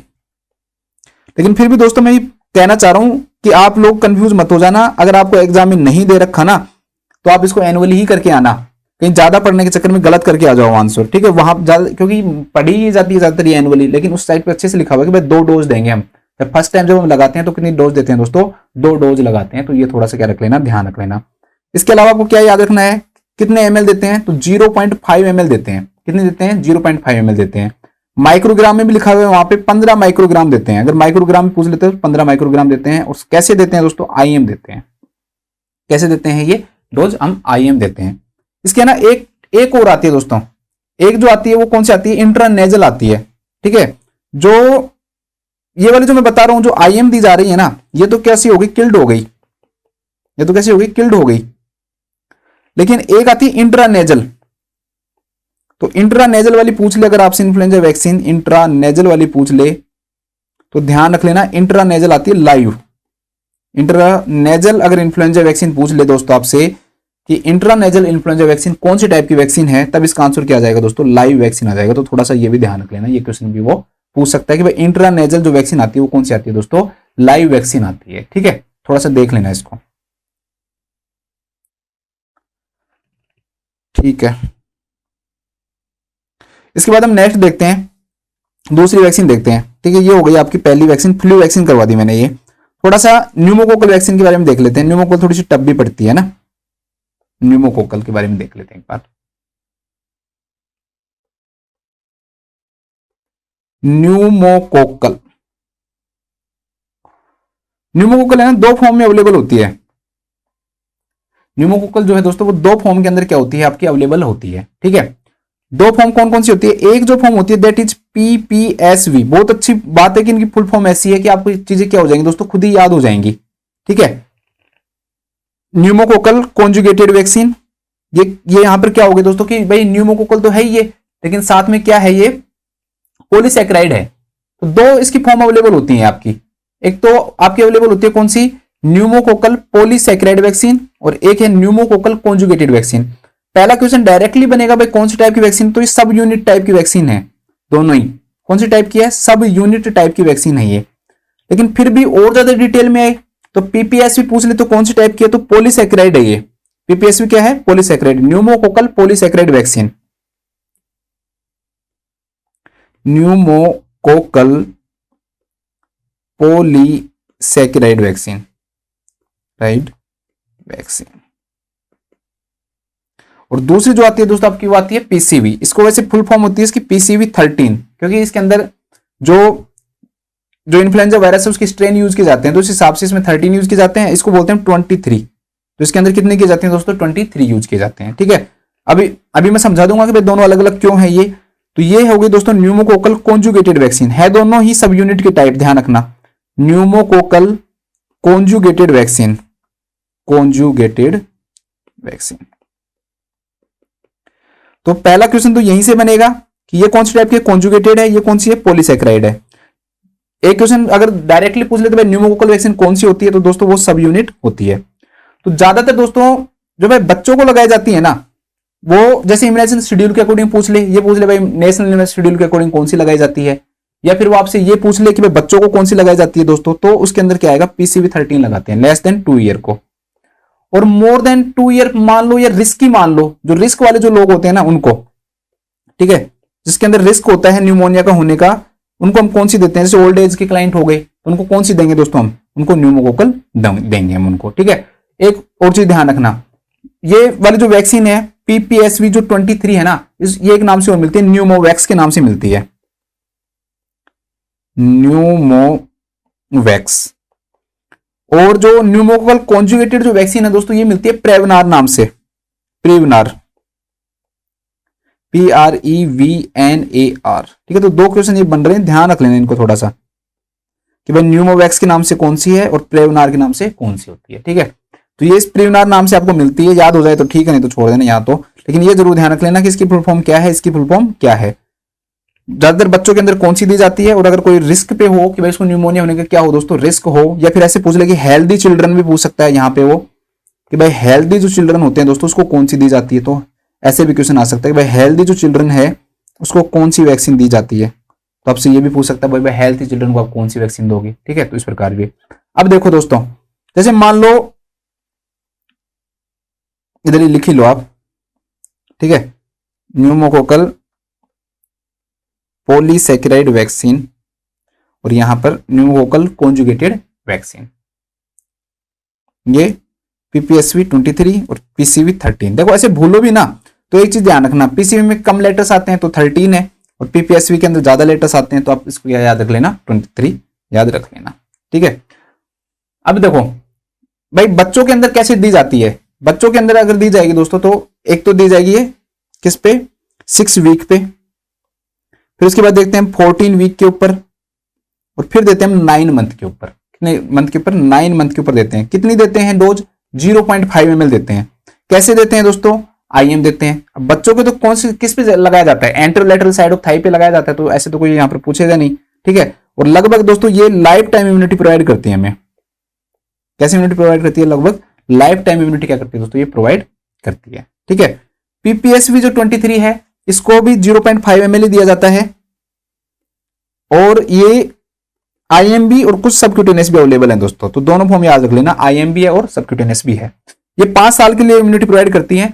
तो ज्यादातर अगर पर्सन रिस्की है ना, रिस्की पर्सन है दोस्तों, तो उस कंडीशन के अंदर 2 लगा सकते हैं हम, नहीं तो अदरवाइज एक ही डोज हम क्या करते हैं इसके अंदर प्रोवाइड करते हैं, ठीक है। बस अब यहां पर यही क्वेश्चन था, तो ज्यादातर जो क्लाइंट है दोस्तों उसको हम एक ही डोज देते हैं, तो इसमें यही पूछ रहा है कि भाई हर साल नहीं देनी पड़ती है ये डोज, ठीक है। ऐसे नहीं कि हर साल उसकी तरह देनी पड़ती है, फ्लू में मैंने बताया था एनुअली देते हैं, तो यहां पर ऐसे नहीं है। It is unnecessary to have any follow up injections of the pneumococcal vaccine after this dose, ठीक है।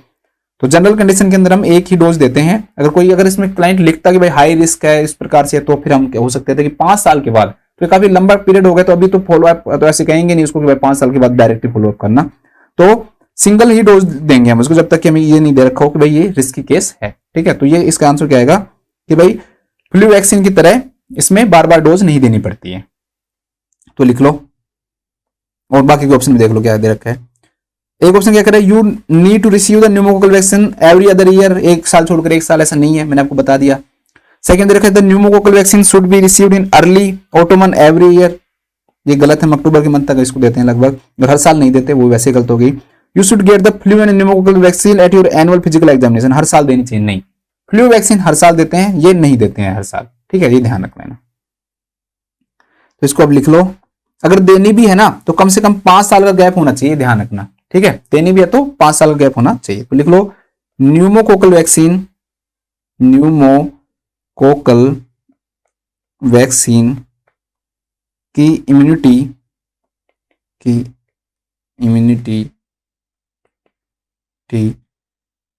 एडल्ट में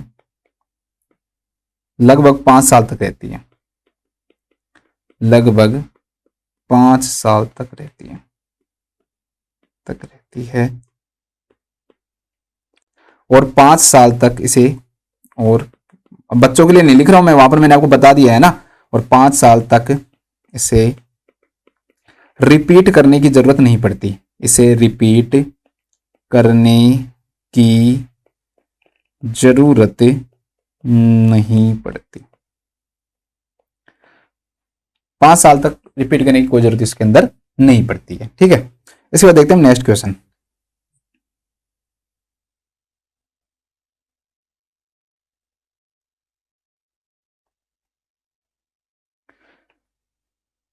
अच्छा क्वेश्चन है ये भी। A nurse is caring for a client with an impaired immune system. एक नर्स है दोस्तों, एक क्लाइंट के लिए केयर कर रही है, इम्पेयर्ड इम्यून सिस्टम है उसका, मतलब इम्यूनिटी सही नहीं है, नॉर्मल नहीं है।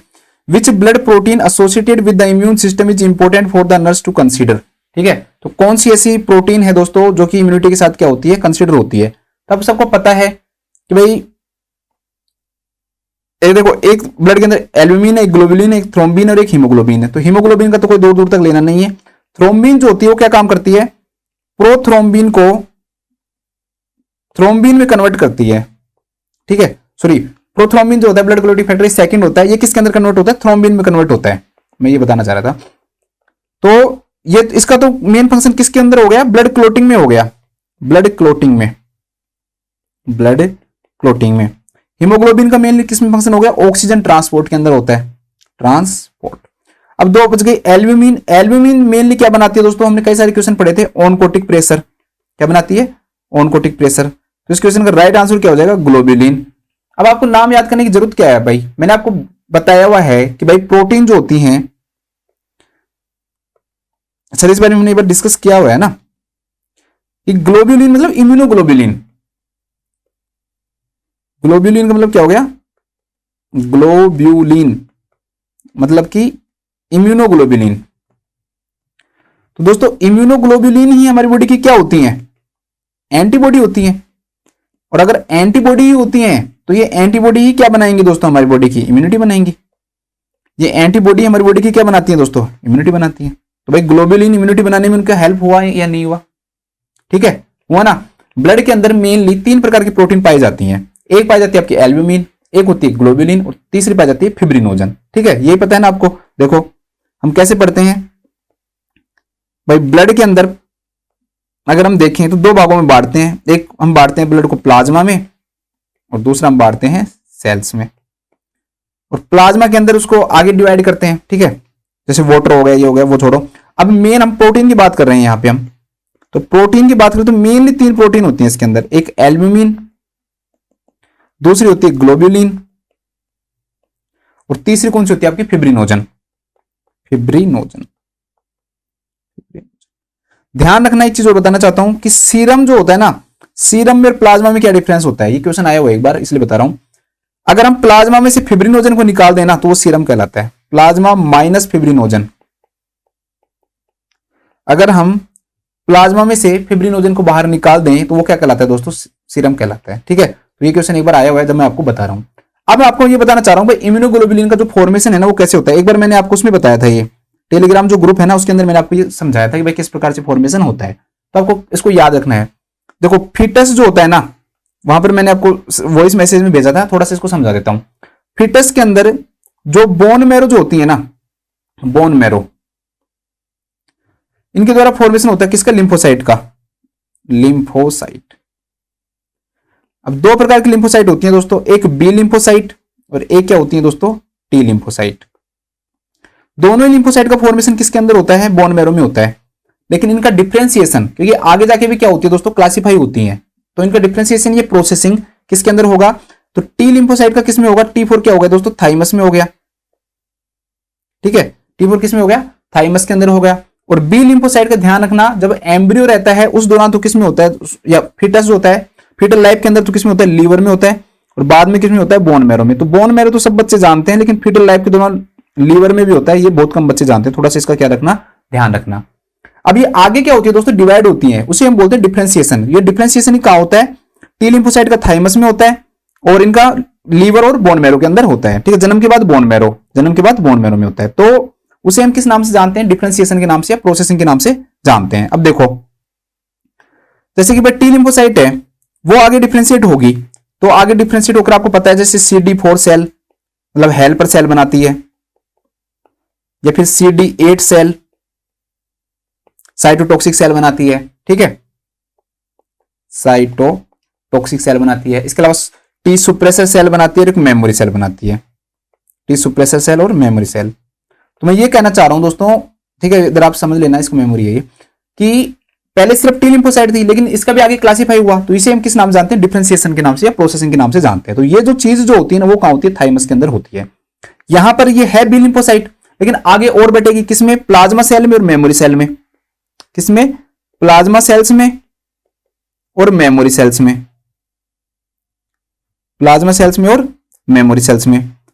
तो ये प्लाज्मा जो सेल होती है ना, ये फॉर्मेशन करती है किसका, इम्यूनोग्लोबुलिन का या एंटीबॉडीज का। तो जो एंटीबॉडीज हम बोलते हैं, इम्यूनोग्लोबुलिन बोलते हैं, इनका जो फॉर्मेशन है वो मेनली कौन सी सेल करती है दोस्तों, प्लाज्मा सेल करती है।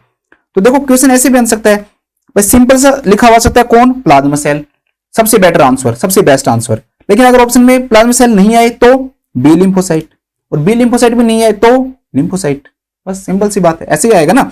तो सबसे बेस्ट तीनों हो तो ऑप्शन में प्लाज्मा सेल, प्लाज्मा सेल्स क्या होगा, सबसे बेस्ट आंसर होगा, जो कि एंटीबॉडीज का क्या करता है दोस्तों, फॉर्मेशन करता है। तो मैं समझाना चाह रहा हूं कि भाई कहां से इसका क्या होता है दोस्तों, फॉर्मेशन होता है। तो अब आप मेरे को लग रहा है अच्छी तरह से इसको समझ गए होंगे। अब देखो एक बार हम थोड़ा सा और बता देता हूं कि कहां से क्वेश्चंस बनते हैं, थोड़ा सा एंटीबॉडी से रिलेटेड।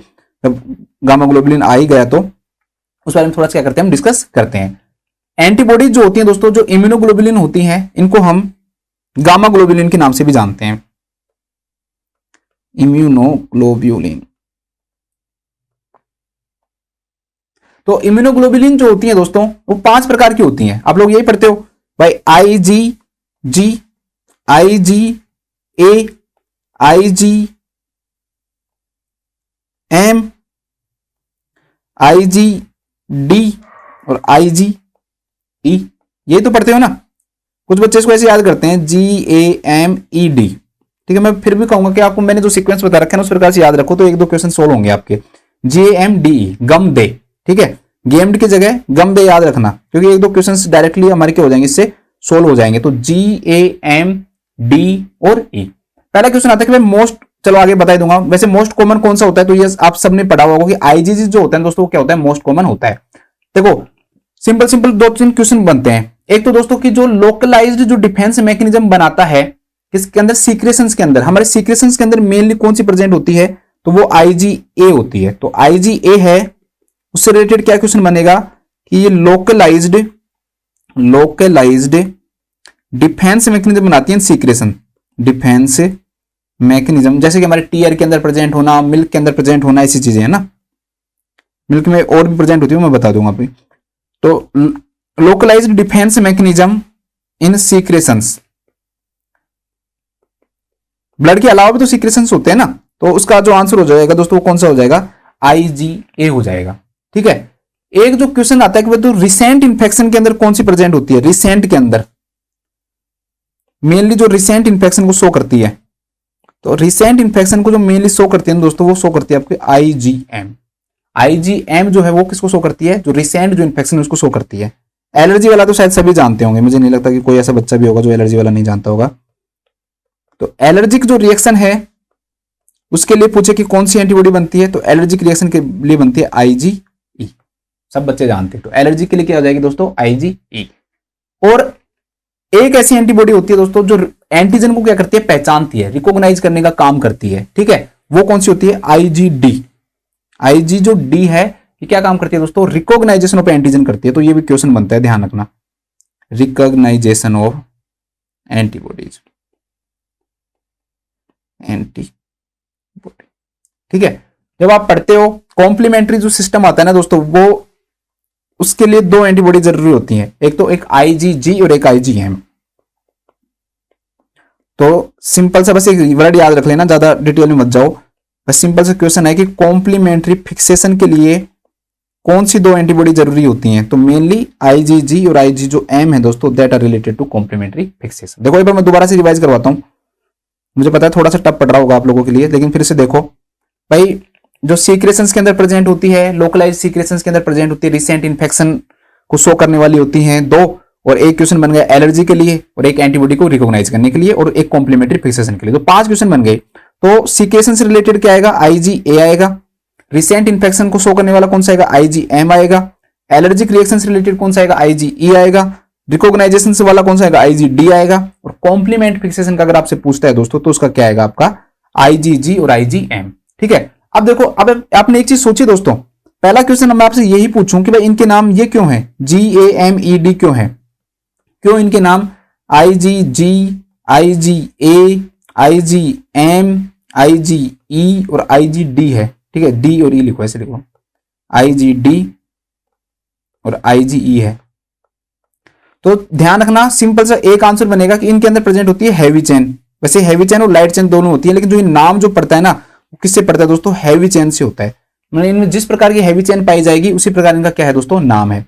जैसे G4 है गामा, ठीक है, तो इनके अंदर गामा हैवी चेन प्रेजेंट होती है। A4 क्या है?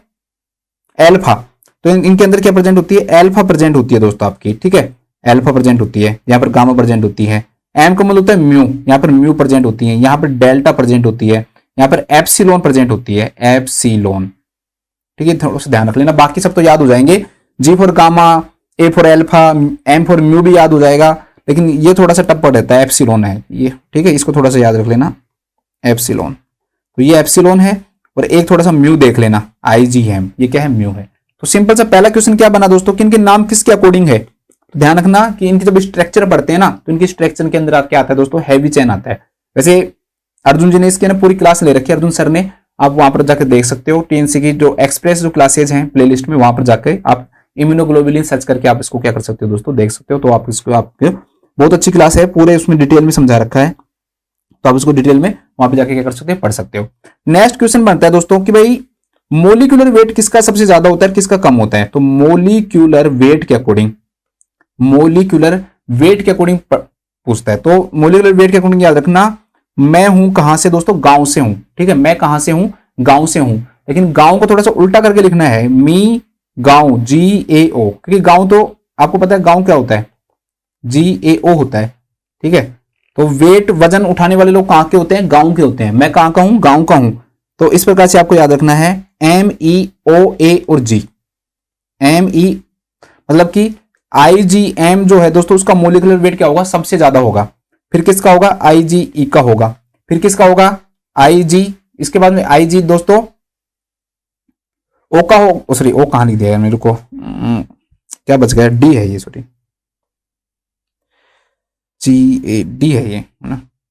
मी टैग बनेगा, ये बना लो, चलो ये याद रख लो। मेरे पता नहीं मैंने याद किया था जब, ऐसे कैसे याद कर लिया, ढाणी याद किया था, याद किया था, याद नहीं। चलो मी डैग कर लो आप इसको ना, मी डैग, MEDAG। तो फिर IgD आ गया, IgD में O कहां से लिया आया? IgA और IgG। ठीक है, तो इस प्रकार से इसका मोलिकुलर वेट। अब देखो, जिस बच्चे को मान लो याद नहीं भी हो ना, शायद मैंने ट्रिक बनाते समय से डी को समझ के ट्रिक भी बना दी और फिर बाद में भूल, याद भी नहीं किया इसको मैंने, तो आपको थोड़ा सा एक चीज को ध्यान रखना, भाई याद और भी ज्यादा नहीं हो ना, तो दो तो याद रख लेना कि भाई सबसे ज्यादा किसका होता है और सबसे कम किसका होता है।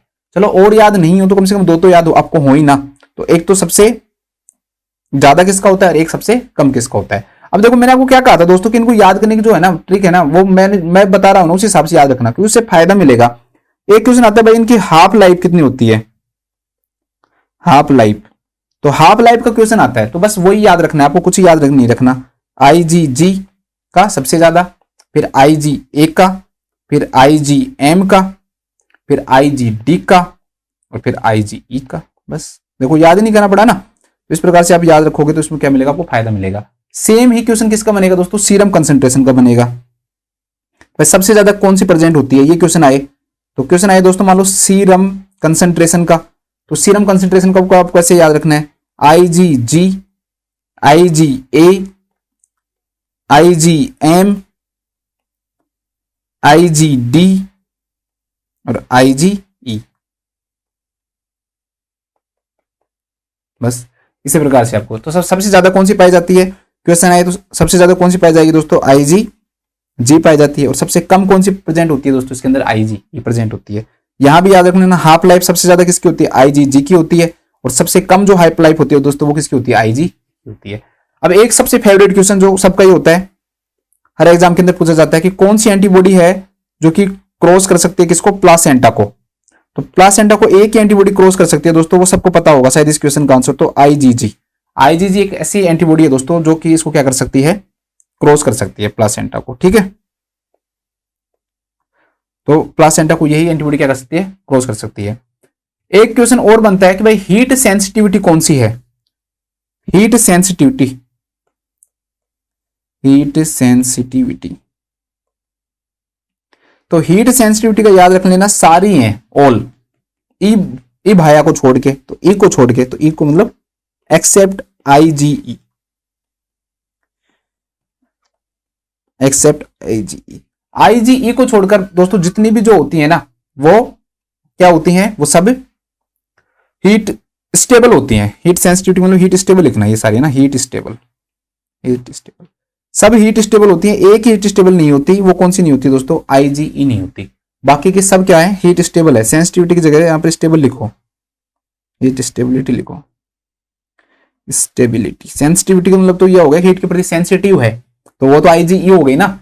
लेकिन मैंने क्या लिखा है, स्टेबल। तो सारी हीट स्टेबल हैं, किसको छोड़कर, IgE को छोड़कर सब क्या है दोस्तों, हीट स्टेबल है। लास्ट क्वेश्चन लिख लो इसका, नंबर ऑफ बाइंडिंग साइट के according, number of binding site, भाई कितनी साइड्स क्या हो सकती है दोस्तों, बाइंड हो सकती है। बस एक याद रख लो, ज्यादा याद मत रखो। आपको याद रखना है कि भाई मास से बड़ा कोई नहीं होता जो बाइंड हो सके। तो IgM है सबसे ज्यादा बाइंडिंग, क्योंकि IgM है 10 जगह बाइंड हो सकता है, और इसके बाद कौन सी दोस्तों, IgA है।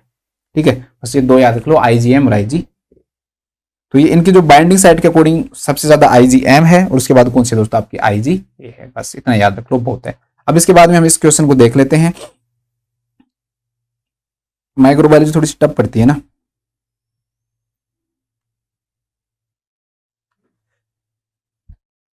बस इस क्वेश्चन का आंसर क्या हो जाएगा, ग्लोबुलिन हो जाएगा। लिख लो, लिखो, लिखो, blood plasma protein, blood plasma protein, globulin, globulin immunity बनाने में हेल्प करती है, इम्यूनिटी में हेल्प करती है। लिख लो, इम्यूनिटी में हेल्प करती है, हेल्प करती है, बस ये लिख लो। ठीक है, वैसे भी अब काफी लंबी क्लास हो गई है शायद आज तो, और दिनों से तो बाकी चीज हम कल पढ़ लेंगे। वैसे मैं आज TT और पढ़ाने वाला था, बट कल पढ़ाऊंगा, फिर ज्यादा हो जाएगा ना। तो इसका आंसर क्या हो गया दोस्तों, आपका ग्लोबुलिन हो गया कि इम्यून सिस्टम में कौन सी प्रोटीन है जो कि इम्यूनिटी में हेल्प करती है, तो वो ग्लोबिन हो गया, ग्लोब्यूलिन, इम्यूनोग्लोब्यूलिन, ऐसे याद रख लिया करो। इसके बाद हम नेक्स्ट क्वेश्चन देखते हैं। तो ये जो क्वेश्चन है दोस्तों, इसमें मैंने बताई दिया आपको कि जो वैक्सीन जो होती है वो कौन सी वैक्सीन लगवाते हैं हम, ईयरली फ्लू देते हैं, और न्यूमोकोकल जो है वो लंबे टाइम तक इम्यूनिटी प्रोवाइड करती है। तो रिस्क होगा तो हम 5 साल बाद लगाएंगे, नहीं तो नहीं लगाते हैं। तो जनरली अननेसेसरी होती है, ठीक है। ये आपको याद करने की जरूरत ही नहीं है, तो ये हमारे काम का क्वेश्चन नहीं है ये। नेक्स्ट जो क्वेश्चन है दोस्तों, उसके अंदर यहाँ पर ये दे रखा है कि अगर जो क्लाइंट है उसको हम सोडियम रेस्ट्रिक्टेड डाइट दे रहे हैं, फिर भी वो नहीं मान रहा, तो हम क्लाइंट और जो फैमिली है दोस्तों उनके साथ क्या करेंगे, डिस्कस करेंगे। नेक्स्ट क्वेश्चन क्या था कि भाई कोई भी क्लाइंट है वो सीवियर हाइपरटेंशन का है, हम उसको ट्रीटमेंट दे रहे हैं, बट उसके कारण ट्रीटमेंट देने के कारण भी जो क्लाइंट है दोस्तों उसको क्या हो रहा है कि वो जो क्लाइंट है वो ट्रीटमेंट के अंदर फॉल्ट निकाल रहा है, ठीक है। इसके अलावा नर्सिंग केयर के अंदर फॉल्ट निकाल रहा है, तो इसका क्या रीजन है, तो उसका रीजन क्या है कि वो अपनी हेल्थ प्रॉब्लम से क्या हो रहा है दोस्तों, डर रहा है, तो उसको फियर ऑफ हेल्थ प्रॉब्लम है उसे। नेक्स्ट क्वेश्चन ये है कि भाई स्पाइनल एनेस्थीसिया दे रहे हैं और क्लाइंट को हाइपरटेंशन क्यों होता है, क्योंकि ब्लड वेसल्स क्या हो जाती है, डायलेट हो जाती है, तो डायलेशन ऑफ ब्लड वेसल्स के कारण ऐसा होता है। इसके बाद पल्मोनरी एम्बोलिज्म को कैसे प्रिवेंट किया जा सकता है, तो अब क्लाइंट को हम एक्सरसाइज सिखाएंगे, लेग एक्सरसाइजेस करके, तो इस प्रकार से हम पल्मोनरी एम्बोलिज्म को क्या कर सकते हैं, प्रिवेंट कर सकते हैं, ठीक है। तो ये हमारी छोटी सी क्लास थी, मैं आशा करता हूँ कि आप लोगों को समझ में आया होगा, अच्छा लगा होगा।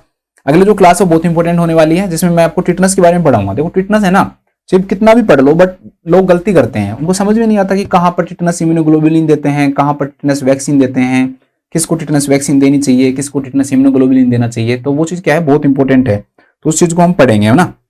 जो भी जो क्वेश्चंस पूछे हैं वो मुझे, आप आज की क्लास में जो भी क्वेश्चंस पूछे हैं उनके सबके आप मुझे आंसर दो, कमेंट करो, ठीक है। क्लास अच्छी लगे तो लाइक करो। Thank you so much.